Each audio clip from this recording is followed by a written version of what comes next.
Pemirsa Kawanua, berikut kami hadirkan perhitungan suara sementara untuk pemilihan legislatif DPR RI di Sulawesi Utara berdasarkan situs resmi KPU pemilu2024.kpu.go.id.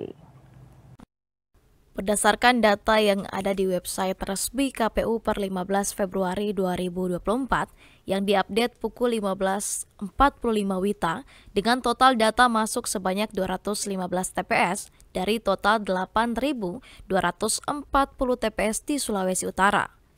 PDI Perjuangan masih memperoleh suara terbanyak dengan total 14.293 suara atau sebesar 35,17%.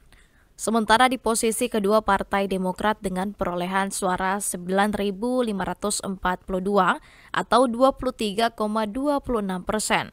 Berikutnya, ada Partai Golongan Karya 5.696 suara atau 14,01%. Partai Nasdem dengan 3.879 suara, 9,54%. Partai Gerindra 2.841 suara, 6,99%, dan Partai Amanat Nasional 1.793 suara atau 4,41%.